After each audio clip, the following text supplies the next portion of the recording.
ഇത് mass മോട്ടോഴ്സിന്നാണ്. ഹീറോൻ്റെ glamour വണ്ടി നമ്മൾ വർക്കിന് കയറ്റിയിട്ടുണ്ട്. നമുക്കിപ്പോൾ വണ്ടി കിലോമീറ്റർ അടിസ്ഥാനം നോക്കുമ്പോൾ 63,301 63,309 കിലോമീറ്റർ ഇപ്പോൾ നമ്മൾ ഓടിയിട്ടുണ്ട് വണ്ടി.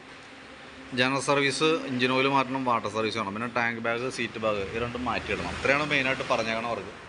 അപ്പോൾ നമ്മൾ സർവീസിൻ്റെ ഭാഗമായിട്ട് വണ്ടി വർക്കിന് കയറ്റിയുണ്ട്. ബാക്ക് ബ്രേക്കൊക്കെ ചെക്ക് ചെയ്യാൻ വേണ്ടി അയച്ചിട്ടുണ്ട്. ബ്രേക്ക് ലൈനറൊക്കെ നമുക്ക് നിലവിൽ കമ്പനി ലൈനർ കിടക്കണം, നമുക്ക് തൽക്കാലം ക്ലീൻ ചെയ്തിടാനുണ്ട്. അതേപോലെ വീൽ ബെയറിംഗ് ഒക്കെ ചെക്ക് ചെയ്ത് വേറെ കംപ്ലയിൻ്റ് ഒന്നുമില്ല. ടയറും അത്യാവശ്യം ഉപയോഗിക്കാനുണ്ട്.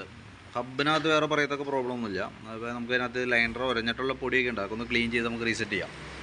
പിന്നെ സ്പോക്കർ ബെയറിംഗ് ചെക്ക് ചെയ്തു, വേറെ നിലവിൽ കംപ്ലയിൻ്റ് ഇല്ല. ചെയിൻ ലൂസ് ഉണ്ട്, അത് നമുക്കൊന്ന് ടൈറ്റ് ചെയ്ത് ഓയിൽ കൊടുത്ത് ക്ലിയർ ചെയ്തെടുക്കാം.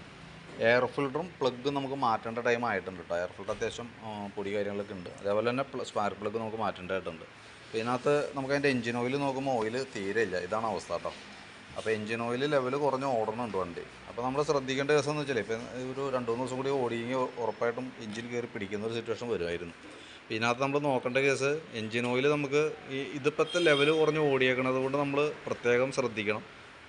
ഒരു മാസമൊക്കെ ഓടി കഴിഞ്ഞാകുമ്പോഴത്തേക്കും ഓയിൽ ലെവൽ നിർബന്ധമായിട്ട് ചെക്ക് ചെയ്യണം. ലെവൽ കുറഞ്ഞ് എത്രത്തോളം കുറഞ്ഞ് പോകുന്നുണ്ടെന്നുള്ള ദിവസം നമ്മളൊന്ന് മോണിറ്റർ ചെയ്യണം. അതിന് ശേഷം കാര്യമായിട്ട് കുറയേണ്ടെങ്കിൽ അത് അഴിച്ച് ക്ലിയർ ചെയ്തിടണം. അതല്ലാന്നുണ്ടെങ്കിൽ എന്ത് പറ്റുന്ന വെച്ചാൽ മൊത്തത്തിൽ കയറി പിടിക്കും കേട്ടോ. അത് പ്രത്യേകം ശ്രദ്ധിക്കുക. എഞ്ചിൻ ഓയിൽ ഒരു കാരണവശാലും ലെവൽ കുറയാൻ പാടില്ല. ഇതിങ്ങനെ ഓടുമ്പോഴത്തേക്ക് നമുക്ക് മെയിൻ പണിയൊക്കെ ആയിട്ട് വരും, പ്രത്യേകം നോക്കുക.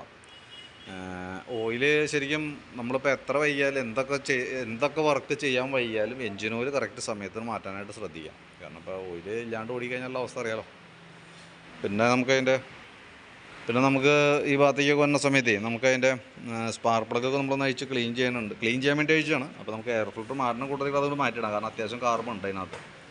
പിന്നെ ഫ്രണ്ട് ഭാഗത്തേക്ക് വരുമ്പോഴത്തേക്കും ഫ്രണ്ട് ഷോക്കപ്പൊക്കെ ചെക്ക് ചെയ്തു, വേറെ ലീക്കേജ് കാര്യങ്ങളൊന്നുമില്ല. കോൺസെപ്റ്റ് ചെറിയൊരു അടി ഉണ്ട്, നമുക്ക് തൽക്കാലം ടൈറ്റ് ചെയ്തിടാം. ഫ്രണ്ടിലത്തെ ബ്രേക്ക് ലൈനർ തീർന്നിട്ടുണ്ട്, മാക്സിമത്തിൽ വന്ന് നിൽക്കണം കേട്ടോ.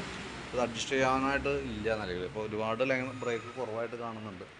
അപ്പോൾ ഞാനിപ്പോൾ ബാക്ക് വീൽ അഴിച്ചാണ്, അതിന് ശേഷം നമുക്ക് ഫ്രണ്ടും കൂടി അഴിക്കാം. ഞാനത് ക്ലീൻ ചെയ്തിട്ട് ക്യാം അഡ്ജസ്റ്റ് ചെയ്ത് നോക്കാം. കിട്ടിയില്ല എന്നുണ്ടെങ്കിൽ ഫ്രണ്ടിലത്തെ ലൈനർ നമുക്ക് മാറ്റേണ്ടി വരും കേട്ടോ.